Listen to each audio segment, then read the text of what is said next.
Bienvenidos a Este Oeste. En esta ocasión me acompañan un par de amigos economistas que nos han acompañado en otras ocasiones y esta vez vamos a analizar el tema de Grecia, lo que está sucediendo en Grecia, uno para comprender qué es lo que está sucediendo y dos para ver los impactos que puede tener tanto en el resto de Europa como en el resto del mundo. Lo que está sucediendo, hubo un default, dejó de pagar, un incumplimiento de pago de deuda con el Fondo Monetario Internacional esta semana, primera vez que un país de ese nivel, de una potencia económica de ese nivel, hace un default de este tipo. Así que vamos a conversar un poco acerca de todo esto y para eso me acompañan hoy acá en el estudio Julio Héctor Estrada, quien es analista económico, y Paulo de León, también analista económico de Central American Business Intelligence de CABI, quien nos ha acompañado muchísimas veces. Así que bienvenidos a ambos.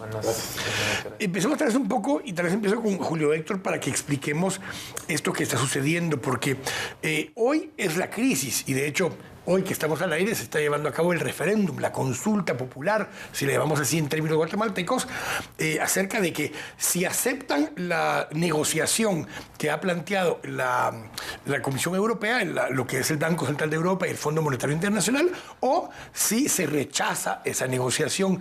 Pero eso es como que el punto final o el punto y aparte de algo, de una historia ya de varios años, Julio Héctor. Sí, que tal vez para tratar de ser breve, Grecia era un país que tuvo déficits fiscales muy grandes durante mucho tiempo. Fue el último que entró en la primera ronda de la Unión Europea en la Unión Monetaria, el euro, en el año 2001. A pesar de que no cumplía los requisitos de endeudamiento máximo, estaba cerca del 100% del PIB su deuda. Para que tengan una idea, Guatemala tiene un 25% del PIB y la regla decía que tenía que ser máximo 60%. Se hizo una excepción y después de entrar siguió teniendo déficit aún mayores, al orden del 7, 6, 8% del PIB anual. Y otra vez, para poner en relación, Guatemala se ha manejado entre el 2 y 2,5, si sí, mucho. El peor año llegamos a 3 y nuestro promedio histórico es como 1.8, mucho más pequeño. Y entonces, pero dentro del marco del euro, el tener el euro con una tasa de interés barata y estar dentro del sistema permitió prestar mucho más barato. Entonces sus gastos crecieron en 8 años 75% y sus ingresos 35%. Y creció todavía más su deuda. Y cuando empezó a tener la crisis del 2008-2009 que golpeó el mundo, de repente de un día para otro los acreedores dijeron, ya no le quiero prestar más. Empezaron a subir las tasas de interés fuertemente. Y para refinanciarse los pagos y los vencimientos que tenían cada mes, estaba muy cerca de quebrar a principios de 2010. Y entonces el resto de países europeos decidieron hacer un rescate para que no caer en impago en ese momento, principalmente porque en ese momento estaba muy golpeada también la economía después española, la economía global, y había una exposición muy grande de bancos franceses, bancos alemanes, bancos europeos. Que eran los tenedores principalmente tenedores de los bonos. Los principales tenedores siempre han sido los mismos bancos griegos, pero eran dueños y socios de los bancos griegos. Entonces hubo un primer rescate de más de 100.000 millones de euros, que son cantidades muy grandes. Luego hubo un segundo rescate en el 2012 cuando una amenaza de que no... pero también aclaro que en ese año 2010 el déficit fiscal de Grecia llegó al 15% del PIB. O sea, eso quiere decir que el 15% de toda la actividad económica estaba financiada por endeudamiento internacional. Y para ponerlo de esta forma, Guatemala, el Estado completo es el 15% del PIB. Es como que nosotros tenemos todo el déficit financiado. O sea, como que si no hubiera ingresos y todo es deuda. Entonces el rescate de 2012 ya incluyó un recorte de la deuda porque se volvió insostenible la deuda. Le quitaron el 50% al valor de la deuda privada. Se le dieron tasas en promedio de 1.5% a largo plazo, que es lo más barato que tiene, la tasa a la que presta Alemania, inclusive un poco más barato. Pero implicó hacer unos recortes de gasto dramáticos. Grecia tuvo que reducir 30% en promedio el valor de pensiones de cierto valor, redujo empleados públicos, redujo sueldos de empleados públicos, pero claro, el desbajo. Privatizó empresas. Eso hizo poco, porque era parte del plan, era privatizar empresas para con eso pagar deuda y bajar su deuda. Y entonces en 2014 el país llegó a tener lo que se llama un superávit primario, que quiere decir que por lo menos sus ingresos corrientes versus sus gastos corrientes es positivo, antes de pagar deuda y pagar intereses. Aún ya con deuda e intereses seguía teniendo un déficit fiscal de 3 o 4% del PIB. Pero ese recorte generó un desempleo de 26, 27%, 60% en la parte de la juventud. Fue un dramático, digamos, el efecto, digamos, en la economía. Social de todo nivel. Y el electorado, siento yo, que perdió la paciencia. Entonces regresó, llamó a una elección nueva del quien estaba en el poder porque se volvió inmanejable el parlamento y se eligió a un partido que en el 2012 había hecho la campaña de votar todas las obligaciones de deuda y salirse del euro. En el 2014 cambió su campaña un poco a decir, no, podemos estar en el euro, pero vamos a apretar a los acreedores para que nos den mejores términos, que es el partido Syriza, dirigido por Alexis Tsipras, y entra y toma posesión en febrero. Y entonces estaba por vencer el segundo paquete de rescate, se pide una ampliación y empieza Tsipras con una oferta de poder obtener muchos mejores términos, a renegociar, y se llevó 4 meses renegociando.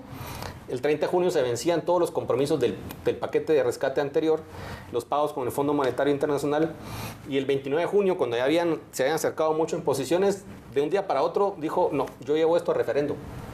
Entonces se acaba la negociación, saca un referéndum en una semana, que es el que va a ser este sábado, domingo, no sé qué día exactamente.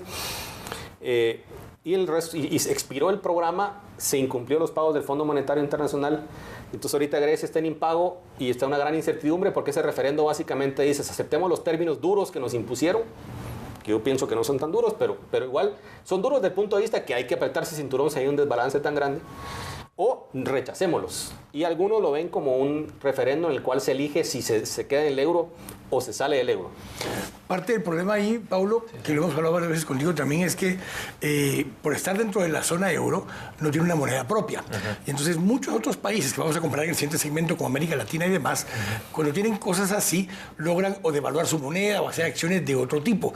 Aquí Grecia no tiene esa herramienta a su alcance. Sí, no, ellos entregaron una política fundamental, son dos, fiscal y monetaria, entregaron una de ellas y no la tienen disponible para salir adelante. Entonces, eso hace que la recuperación sea complicada.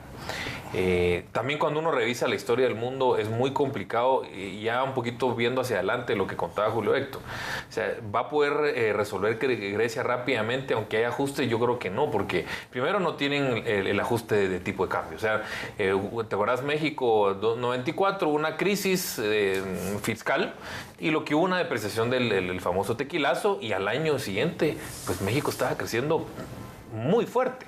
Tenés Argentina también en el 2012 evaluó, y bueno, sí, un año de dolor, pero 2 años después estaba creciendo 8 promedio. Entonces, Grecia no tiene esa salida.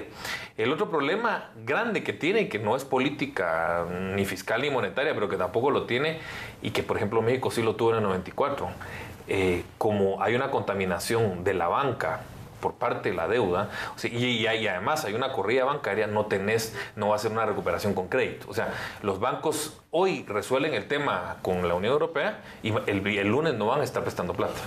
¿Por qué? Porque están metidos en una depresión. Entonces, la verdad que tienen dos terceras partes de lo que podría favorecer una recuperación, la tienen en contra. No hay una depreciación y no tenés una banca que va a empezar a prestar plata inmediatamente. Ahorita, de hecho, hay un pullback de la banca tremendo. O sea, en los últimos 10, 15 días se habrá retirado 20% de los depósitos bancarios. Es así 2 veces el capital, más o menos, porque mira, es de un banco. O sea, los bancos están quebrados y lo que se está quedando van a ser créditos impagos. Entonces, tenés una banca literalmente quebrada. Entonces, ahorita están viendo Grecia, pero todavía no han ni siquiera empezado a limpiar el problema que va a venir la banca, porque la banca está quebrada. Va a haber que inyectar capital, o algo tienen que hacer, o desaparecerla y que entra Deutsche Bank y Société Générale a operar ahí. Algo tienen que hacer para que se restituya el crédito, porque sin crédito no va a haber una recuperación, y mucho menos si no hay devaluación. Para ir poniéndose otra vez en perspectiva a los guatemaltecos, a ver, el presupuesto había estado financiado mucho por deuda. En la última década, por lo menos, más o menos, había estado financiado mucho por deuda barata, que conforme empiezan a estar cerca de no poder pagar, los acreedores obviamente les suben un poco las tasas de interés, porque ya ven un mayor riesgo en que dejen de pagar.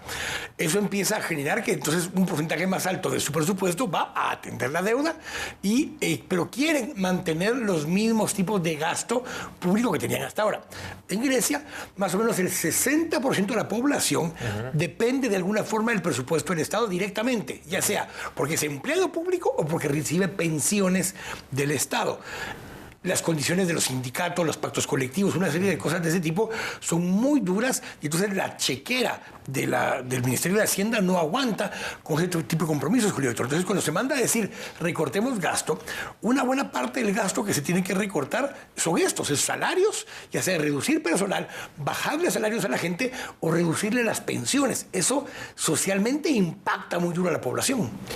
Y la verdad es que implica reducir pensiones de gente que en Europa, en Grecia, tiene pensiones de 600 euros al mes. 700 euros al mes, que no es mucho dinero, es gente que en cualquier otro país europeo estaría bajo la línea de pobreza. El problema es un problema de productividad muy grande. Un país que está viviendo más allá de sus posibilidades por mucho tiempo, al final, básicamente casi el 10% de todo el gasto más en promedio se estuvo financiando por crédito que venía fuera, principalmente al Estado, pero una parte importante también a los privados. Y aquí es donde pienso que cosas que no se sabían hace 15 años con las uniones monetarias, dolarización o conversión al euro. La moneda es muy importante para mantener a una sociedad honesta, ni siquiera a un partido, a un gobierno, para una sociedad. Porque en el momento en que yo empiezo a tener mucho gasto, tengo un déficit muy grande, automáticamente el tipo de cambio me lo empieza a decir porque la gente dice, estos no van a aguantar el tipo de cambio y encima me empiezan a subir la tasa de interés. Entonces voy a tener por un lado los que quieren más gasto, pero por otro lado tengo los que dicen, miren, yo no quiero inflación. Y el mismo gobierno dice, yo no quiero que me cobren tanto por mis bonos porque me encarece mi deuda y me hace inviable. Entonces mantiene honesto. Y la misma sociedad son los pesos de unos contra otros y entonces mantiene el sistema político honesto. Cuando se integraron al euro, y esto le pasó también a otros países europeos, sí, le quitaste el riesgo cambiario. Entonces, era la lucha de los que querían más gasto. Italia fue uno de esos. España, pero sí, en la parte privada. Entraron 10% de déficit del PIB en déficit de cuenta corriente. Quiere decir que entraron inmensidades de créditos sin pago. Entonces, el problema importante es dejar de tener a los que pelean porque no quieren inflación, porque la inflación es la que importa de toda la región. Sí. Y por otro lado, no te suben la tasa de interés porque estás en una moneda que tiene el respaldo de Alemania y de Francia y de Holanda, digamos. Entonces, esa distorsión los metió en un gran agujero. Se hicieron caros, tuvieron inflación alta, a pesar de estar en el euro. Sí, porque entraba mucha plata. Entonces, de verdad, yo pienso que su mejor escenario hubiera sido salir del euro en el 2010. Pero creo que aclarar que eso es importante. No es bonito. O sea, eso quiere decir que a todos los ciudadanos nos avisan que de repente mis ahorros que valían 10.000 euros en el banco, ahora son 10.000 dracmas que valen 4.000 euros. O como pasó en Argentina, que todo lo que era dólares se pasó a pesos al 3-1. Entonces, es golpear los ahorros. Entonces, el Estado deflata sus deudas y sus obligaciones de sueldo y pensiones, bajándoles el valor de golpe. Eso es dramático, pero puede regresar a gastar para generar ocupación y empieza a generar exportaciones por el efecto de ventaja de tipo de cambio. Pero en el 2010 no se podía hacer porque los otros sintieron que no solo era duro el golpe, sino que se venía atrás España, Italia. Entonces dijeron, ahí va la plata. Que ese es parte del tema, Pablo. Cómo lo que está pasando ahí, cómo empieza a impactar la economía de los países alrededor también. Sí, no, mira, yo creo que lo que estamos viendo y por qué es importante Grecia. Ahora Grecia será el tamaño de Colombia, ponerle más o menos, su PIB. Siria no, para el mundo realmente no es ni el 1% del mundo, o sea, mucho menos que el del 1%. Pero ¿por qué es tan importante? Yo creo que es muy importante porque estamos testeando el modelo o el sistema del euro. Porque si no salen bien o fracasa, pues van a empezar a haber dudas con España, con Italia, y por qué no decirlo Portugal, uno más grande, o Portugal. Francia. Entonces, y Francia, que es creo yo, de los grandes, el gran elefante en el cuarto, como dicen los gringos. O sea, el gran elefante en el cuarto es Francia. O sea, Francia está desalineado, pero ahí el problema es de que es too big to save, como dicen, es demasiado grande para ser salvado. Francia no puede ser salvado porque es muy grande. Entonces, y nace una euro sin protocolos, sin un diseño contra el riesgo, que era una de las cosas que hemos hablado mucho que me gusta a mí es ver el tema del riesgo. O sea, no fue concebida una Unión Europea diciendo qué va a pasar si hay un colapso de uno de los... Entonces generemos un protocolo y una salida y un modelo. ¿Cómo amputás para que no se engangrene el resto del cuerpo? Exactamente. Nunca se pensó eso, sino que lo están improvisando. Y prueba de ello es de que van para el tercer paquetazo y no han podido rescatar a uno de los países más pequeños de la zona euro. Entonces es un fracaso de la política económica de la zona euro, creo yo. Y es un fracaso del diseño. Entonces realmente se está jugando más allá, creo yo. No es un país, no es porque sea grande, es porque lo que significa. Entonces van a empezar a haber dudas. Y yo creo, como Julio Héctor, que como griego, si hubiera sido griego yo, lo mejor hubiera sido salirse. O sea, es la mejor manera de recuperarse. Pero Europa no quiere, ¿verdad? Porque su modelo estaba puesto a prueba. Tengo que ir al corte, vamos a regresar un poco a hablar justamente cuáles son los escenarios para Grecia en este momento. Si el sí ganara, y eso implica que se aceptan las condiciones que pone la zona euro, ¿qué implica eso? Si el no ganara, ¿qué implicaciones tiene eso para la zona euro y especialmente para Grecia? Pero para hablar un poco acerca de ese modelo, ¿qué es lo que sucedería en uno o el otro caso? Y los escenarios que se vendrían para el resto de la zona euro, o incluso las diferencias que hay entre un un territorio como Europa versus un país como Estados Unidos, que en tamaño de territorio y en población es posiblemente más grande Estados Unidos, pero es más consolidado, es más homogéneo, digamos, de alguna forma. Vamos a hablar un poco acerca de eso. Al volver del corte, estamos acá en Este Oeste. Volvemos en un momento. Estamos de regreso acá en Este Oeste hablando de la situación de Grecia, una situación que incluso vamos a comparar un poco con escenarios que han habido en América Latina en el pasado, el caso de México hace unos años, que ya lo decía Paulo, lo que pasó en Argentina también hace unos años, pero lo que está pasando actualmente en países como El Salvador, tal vez Costa Rica, un poco Ecuador, incluso Venezuela o Brasil. Vamos a hablar un poco acerca de eso en el último segmento para traerlo más cerca de casa, pero hablemos qué son los escenarios, qué sucede si sucede una u otra cosa. ¿Qué es el peor escenario? Desde el punto de vista de que se salieran del euro los griegos y a partir del lunes que viene empieza un proceso para reemplazar y sacar un nuevo dracma o qué sé yo, qué moneda sacarían y cómo empiezan a reemplazar el euro en las transacciones sin salirse necesariamente de la Unión Europea, más sí de la moneda, del euro.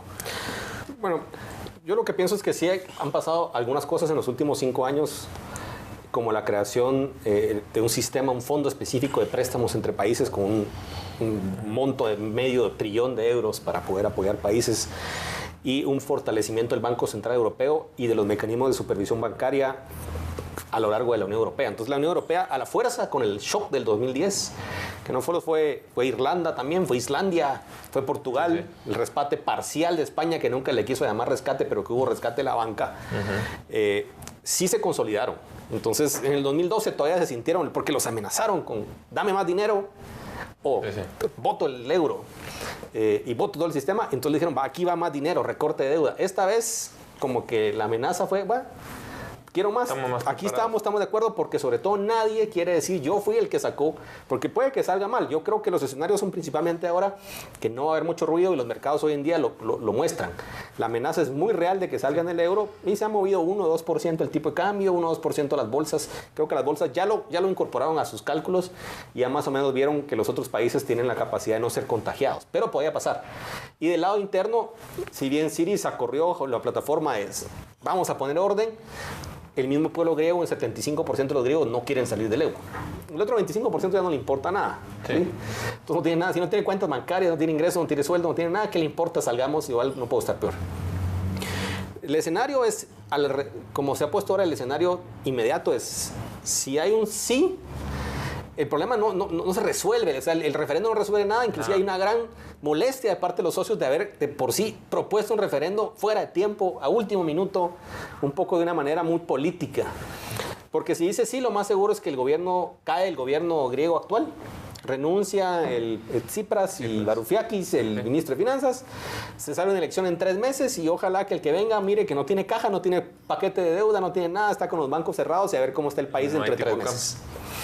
Si dicen no, el automático es, bueno, eso no quiere decir que tengamos que salir, todavía me lo tienen que decir explícitamente. Entonces, mira, si dijiste que no, el pueblo dice que no, te cerramos ahorita tienen todavía la llave abierta de fondos de reserva para la banca y entonces sí, ahí se acaba el juego y para poder empezar a pagar sueldos, el banco tiene que emitir un te debo, un IOU, un papelito, mira, por ahora te voy a pagar con esto y empieza la creación de una moneda propia.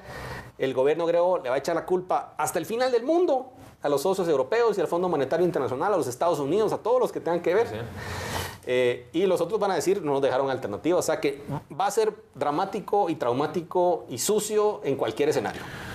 Este es un escenario, Pablo, que se viene montando desde hace muchos años. O sea, no es culpa del gobierno que recién llegó, pero el gobierno que recién llegó ofreció que se resolvía muy fácil, renegociando a muy largo plazo. Pero se hablan de cifras de que se necesitarían casi 20 años de gracia. Seguro. Para la deuda. Sí, porque el tamaño que contaba Julio Héctor del de deuda PIB es gigantesco. O sea, es solo el servicio de deuda. Yo no he hecho ese cálculo, pero por ejemplo Guatemala, que tiene cifras sanas, el servicio de la deuda estará entre 3 y 14 del ingreso.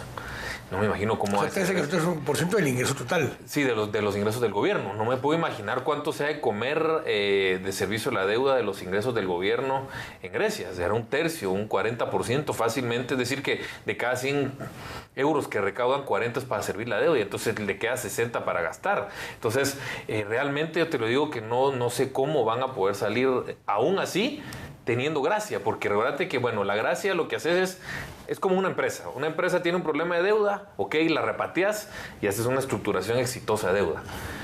Pero después tienes que ir a ver si tenés un modelo de negocio, si tu producto todavía funciona en el mercado, si la productividad es buena. Entonces, una vez patees la reestructuración, que yo creo que sí, si votan el sí, pues ese va a ser. Después se tiene que voltear a ver en qué país estoy, soy productivo, qué sectores voy a impulsar, qué reformas hay que hacer para hacer más flexible el país, porque tiene unas reformas malísimas, ¿verdad? O sea, una estructura de laboral, financiera y de negocio muy mal. Entonces, ahí empieza, ahí sí que ahí esto apenas empieza cuando hagan la reestructuración de deuda. Y va a tomar mucho tiempo. Creo que van a haber muchos años más de dolor en Grecia para su gente. O sea, son 5 o 10 años más para una reestructuración de la economía, no solo de la deuda. Por cierto, fueron tan buenos los términos del rescate del 2012 que el servicio de la deuda, incluyendo amortizaciones que tiene deuda actualmente Grecia, solo es como el 7 o el 8% de los ingresos del Estado. Imagínate. O sea, Guatemala, que tiene 8 veces menos deuda en proporción, tiene más. Solo porque nosotros pagamos intereses y amortizamos más. Entonces, ellos les pueden dar la deuda, se la quitamos enterita, ¡flap! Y les decimos, ya no pagas intereses ni amortización. Quiere decir que si tuvieran un superávit primario, deberían poder funcionar. Y aún así, no salen adelante, porque yo te aseguro que en 10 años tienen otra vez 100% del PIB de deuda. Sí. Porque tienen simple y sencillamente un sistema con ese 60% de la gente que tiene que depender. Y solo expliquemos esta parte, porque entonces la gente lo que dice es que los ingleses no pagan impuestos. Pero el problema no es cuánto recaudan, sino el problema es cuánto gastan. Porque hablábamos de cifras de que si en Guatemala la carga tributaria es más o menos el 12%, estamos hablando que en Grecia la carga tributaria es el 45, 46%. Así es. El problema es que gasta el 52, 53%, o sea, gasta más todavía de lo que está recaudando, y a pesar de estar recaudando unas cantidades monstruosas de dinero. Es como que si aquí en Guatemala, en vez de que el presupuesto del Estado de ingresos fuera, digamos, 50,000 millones, para ponerse en esos términos, es que el presupuesto de ingresos del Estado fuera fácilmente 125,000 millones de quetzales, los ingresos, solo para que tenga usted la perspectiva. Eso quiere decir que para los déficits que está teniendo Grecia, están recaudando, ponerlo otra vez en términos guatemaltecos, estarían recaudando 125,000 millones, que es 2 veces y media más lo que recaudamos actualmente, pero al mismo tiempo estaríamos gastando 150,000 millones. Y actualmente gastamos 70,000, o sea, estaríamos gastando el doble que lo que gastamos hoy, y estaríamos recaudando el triple casi lo que gastamos hoy, y aún así los déficits serían extraordinarios, serían déficits de 8, 10, 12%, que es lo que tiene Grecia. Lo pongo en esa perspectiva para que comparemos cómo está Guatemala en esos números. Entonces, cuando vemos eso, no es que el griego promedio no pague impuestos. Paga impuestos. Lo que pasa es de que se gasta mucho más de ese montón de plata que recauda. Y es que hay que tener muchísimo cuidado, porque cuando un país empieza a mostrar indicadores de que se gana mejor en el sector público que en el sector privado, y bastante mejor. No solo con más seguridad laboral, con horarios más cortos, con más salarios al año, más vacaciones más largas. Pero encima, bastante más en valores nominales, digamos, en ingresos generales. Hay una distorsión importante. Eso les pasó con la entrada del euro, también se encarecieron en términos de euros. Entonces, por eso solo la devaluación nos habla, porque devalúan esas obligaciones y reajustan. Y esperemos que después reajusten con una economía un poco más cerrada al principio, manejando un poco los temas sociales. Ahora, aquí también es un poco el dilema en que si la fórmula de salir de la crisis era austeridad o era gasto público. Sí, mira, depende, ¿verdad? Como todo en economía, depende. Me decía un profesor, la austeridad funciona cuando estás en épocas de depresión. O sea, si tú estás en una recesión normal, pues tiene sentido que el gobierno salga a gastar un poco más en esos 2 años, mientras el sector privado retoma la carrera. Entendiendo una recesión normal, Pablo, de que el sector privado se retracta un poco de la economía, porque tiene intereses altos, porque la economía está consumiendo menos de sus productos, entonces se retracta un poco de la economía, y la alternativa del gasto es que el Estado sale a gastar en infraestructura, en algunas cosas, para compensar esa exacto, y lo que tenés es cuando hay una retirada del sector privado, y miramos la crisis del 2009, la crisis de Estados Unidos fue un apalancamiento del sector privado, léase familias y sistema financiero. Cuando viene y está la crisis, empieza a contraerse, y el gobierno, que en ese entonces pues no tenía un nivel de deuda tan alto, pues tiene mucho sentido que empiece a gastar para compensar la caída de eso, y él tome la deuda.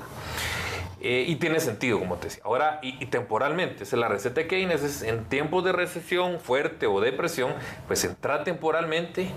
El gobierno entra a limitar y a cortar el riesgo de que haya una histérisis, de que una recesión se convierta en una mega recesión y pues rescatar la economía temporalmente, pues se sale. Se estabiliza y después empieza a salirse nuevamente para que entre el sector privado otra vez. No, y su receta termina que tiene que terminar en superávit fiscal. O sea, hay déficit, después tiene que generar un superávit fiscal posteriormente.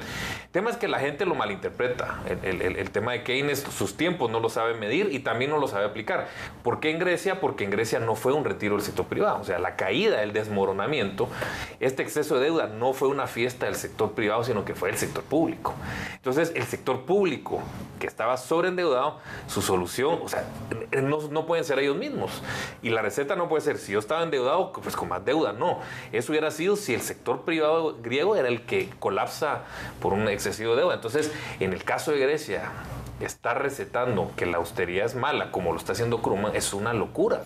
¿Por qué? Porque el sector público era el que estaba en fiesta. Yo ponía el ejemplo de Estados Unidos, pero vamos al ejemplo de España, que decías hace un momento, Julio Héctor, donde una buena parte de la crisis en el lado de España es por el alto nivel de endeudamiento que tuvo el sector privado. Sí. Cuando colapsa el sector privado, que ingresa el sector público con gasto público temporalmente, compensa momentáneamente, y cuando empieza a revirar y a levantar la economía, el sector público debiera empezar a contraerse nuevamente. Fue lo que hizo Estados Unidos, parcialmente lo que hizo España. Lo que hizo España, y por eso hoy estaba leyendo justo un artículo en el Financial Times, que quien está celebrando hoy el desastre que está pasando en Grecia es Mariano Rajoy. Claro. ¿Por qué? Porque tenía la amenaza de un Podemos que sale, nosotros no vamos a pagar las deudas porque la austeridad es Satanás y todos los demonios. Y España creciendo ya después de haber hecho su ciclo al 3,5% hoy. Sí. Y la gente viendo que la gente en Grecia está haciendo colas. Entonces, ¿quién es el gran afectado? La oferta. Y dicen, esto es un caos. Sí. Y de verdad que yo quiero decir, por lo menos, que no solo ha sido un tema de estrategia económica y de credibilidad. Yo creo que ahí se puede argumentar, si alguien quiere, por el caso contrario, pienso que no funciona, pero se puede argumentar, decir, vamos a negociar duro, queremos que nos den más dinero, porque así tal vez salimos en un ciclo más y queremos tener credibilidad. Pero hay un tema de forma. Hay un tema de forma donde no se puede estar pidiendo que me den más apoyo y encima insultando a los que me están queriendo prestar. Sí. Segundo, si yo voy a hacer un referendo, lo hago 2 meses antes de que mis bancos estén cerrados, no el día antes que mis bancos van a cerrar. Que tengo que incumplir con el Fondo Monetario. ¿Qué confianza va a haber? Entonces, mucho ideológico de izquierda vio el surgimiento de un verdadero comunista llegando al poder y confrontando a los poderes del Estado, del Fondo Monetario Internacional, Banco Mundial, Banco Central Europeo, como un símbolo romántico, ¿sí? Inclusive el hijo de Tsipras se llama Ernesto, en honor a Ernesto Che Guevara, ¿sí? Y él es el jefe europeo de la izquierda y el comunismo. Pero cuando ya les toca ver cómo se resuelven los problemas de día a día con gente que nunca ha estado en el gobierno o nunca ha trabajado realmente en una parte productiva, esto se volvió bastante más complicado. Pero ya corto, vamos a regresar un poco a hablar justamente de este lado del océano, del Atlántico. ¿Qué sucede? ¿Qué países podrían estar más en riesgo de algo similar, si es que los hay, de aquí de este lado? Y Guatemala, ¿cómo se compara Guatemala por todos sus indicadores macro y cómo es la perspectiva de Guatemala para el futuro? Estamos acá en este oeste, volvemos en un momento. Estamos de regreso acá en este oeste conversando acerca del tema de Grecia. Ya vimos los 2 primeros segmentos, cómo llegaron a donde están, cómo pueden salir y qué puede suceder. Vamos a terminar de hablar un poco de eso en un momento, pero comparemos con América Latina, algunos países que o han sufrido cosas similares recientemente, en los últimos 10, 15 años, o incluso cómo están algunos países actualmente, especialmente el tema de la moneda, porque el estar vinculado a eso tiene una moneda única. En América Latina hay 3 países básicamente con una moneda que no es la propia. El Salvador es uno de ellos. Panamá, que casi que toda la vida ha tenido el dólar y pues ya es estándar. Y Ecuador, que dolarizó, similar a los tiempos que lo hizo El Salvador.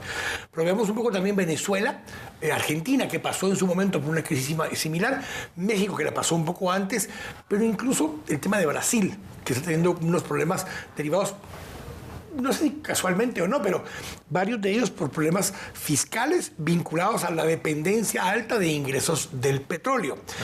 Algunos países que tienen una alta dependencia de ingresos del petróleo, se les da una crisis anormal en este momento fiscal, Pablo. Hablamos un poco acerca de esos países de América Latina, dónde están y cuáles, si es que hay alguno en todo caso, que puede estar en algún riesgo tipo Grecia. Sí, mira, yo creo que esta crisis, como lo hemos hablado tantas veces, de 2009, es un parteaguas. Aquí vino a romper esquemas a Latinoamérica. Y hoy tenés países que tenían un boom de commodities que no administraron bien su plata, pues hoy no administraron sus cuentas fiscales y hoy tenés con muchos déficits. O sea, podemos empezar a hablar de bastantes. A mí me parece, en Sudamérica, empecemos de Sudamérica. Bueno, Venezuela saquémoslo porque es un país colapsado. O sea, no sé qué más puede colapsar más de lo que ya está. Pero tenés un Ecuador caso, que entra... Regresando a un ejemplo que ponía Julio Héctor, como tienen moneda propia, lo que ha habido es devaluación e inflación. Sí. Si tuvieran el dólar, probablemente ya hubieran reventado tipo Grecia. Pero al no tener el dólar, de alguna forma, el que revienta es la población, teniendo hiperinflación y teniendo un tipo de cambio que se dispara. Sí, lo que pasa es de que Venezuela cometieron una tremenda y grave error, porque sí se depreció, pero cerraron el comercio.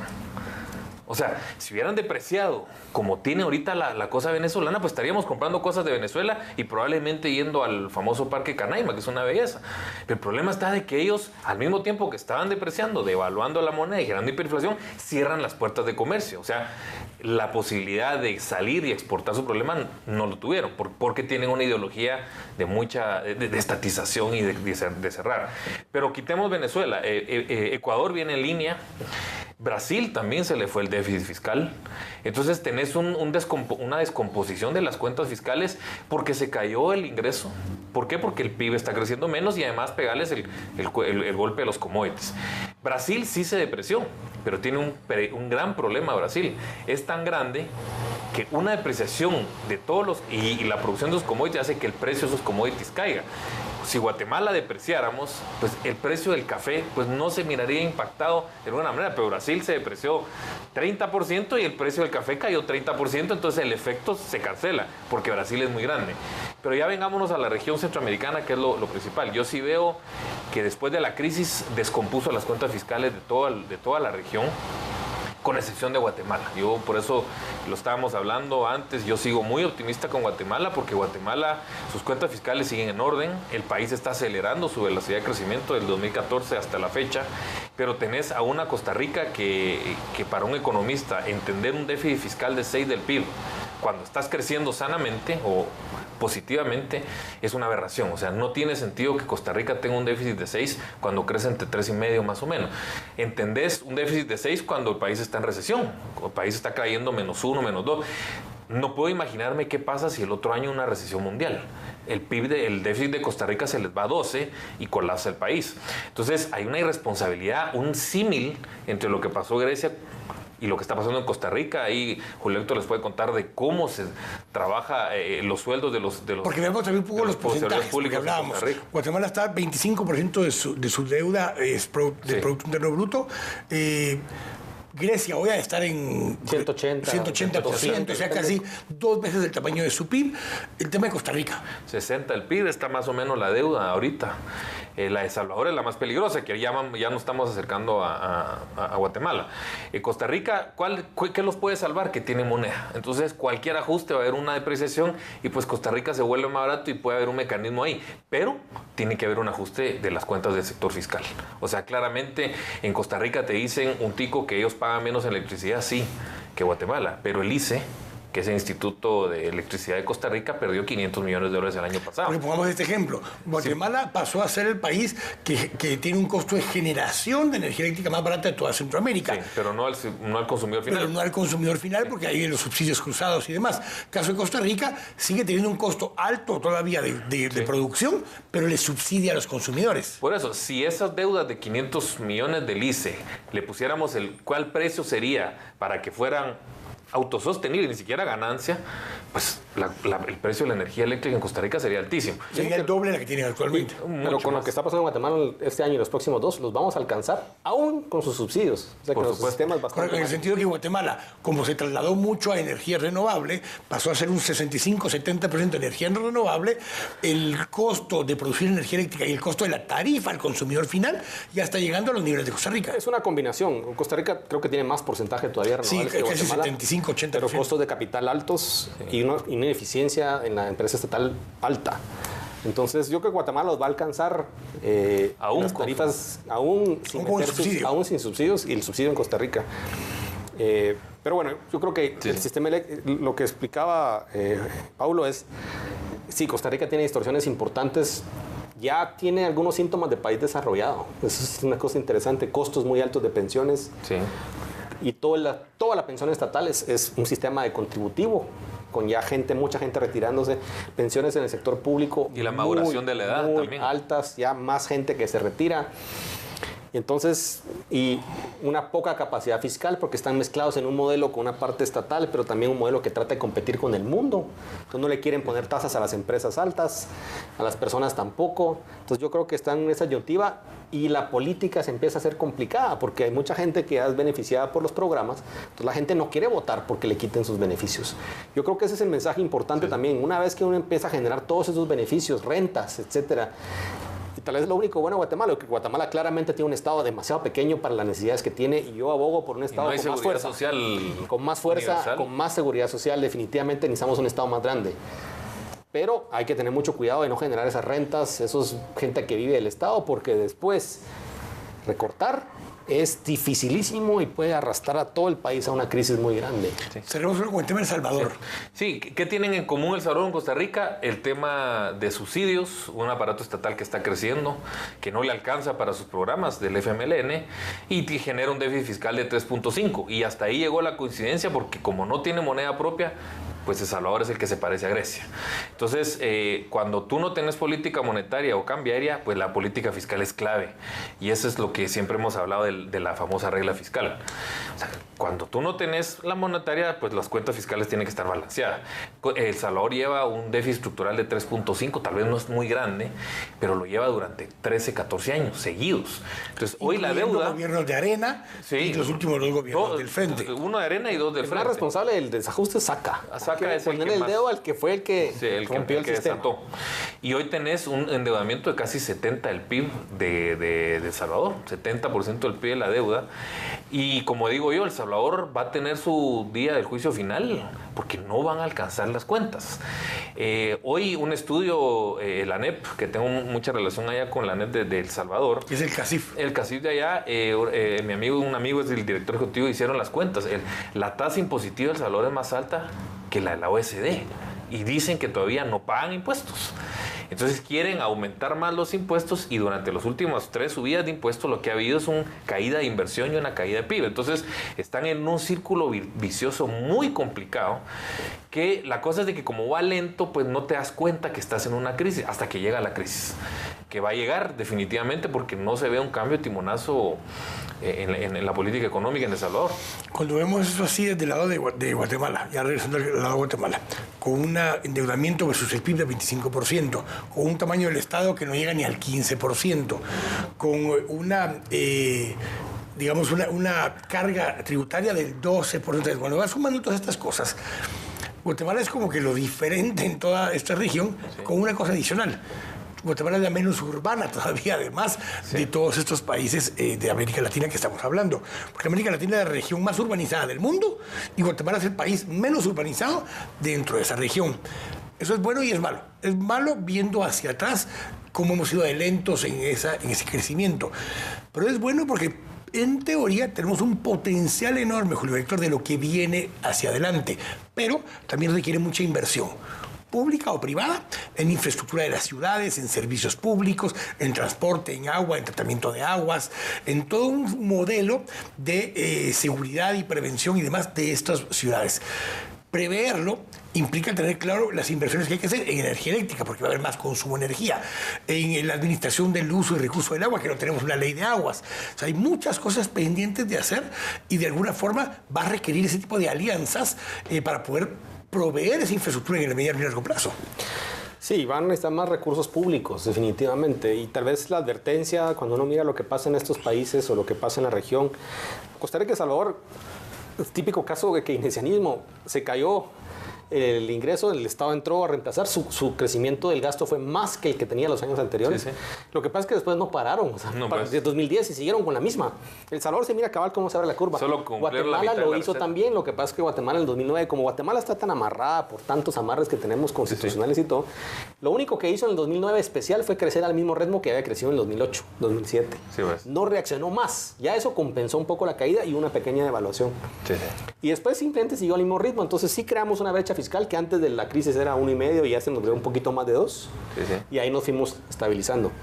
Lo que es importantísimo de estas lecciones es, yo creo que el país necesita más recursos y tenemos que encontrar un consenso de subir drásticamente la seguridad social, que es una parte importante, y el ahorro y previsional, pero con cuentas individuales combinado con un contributivo, porque los contributivos son una gran invitación a que lo paguen los demás. Entonces, una combinación de, que es como las mejores prácticas actuales.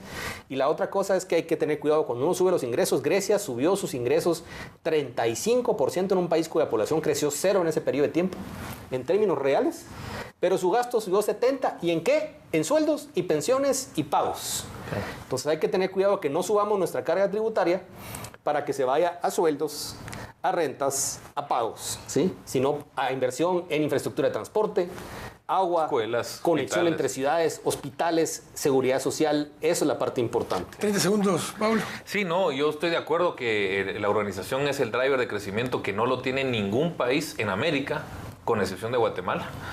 Yo creo que eso nos va a llevar a crecer 1% más adicional de lo que crecíamos promedio si lo hacemos mal. Si lo hacemos ordenadamente puede ser incluso 2 puntos de diferencia. Y sí estoy de acuerdo, el gobierno debiera estar invirtiendo, yo calculo un 6% del PIB en inversión pública para atender la urbanización que viene en el país, escuelas, carreteras, hospitales. Transporte en todo ese lado, pero no existe la visión en el sector político definitivamente. Gracias, Pablo. Gracias, Julio Héctor, por habernos acompañado. Gracias a ustedes también por habernos acompañado una vez más acá en Este Oeste. Los esperamos la próxima semana. Dios los bendiga.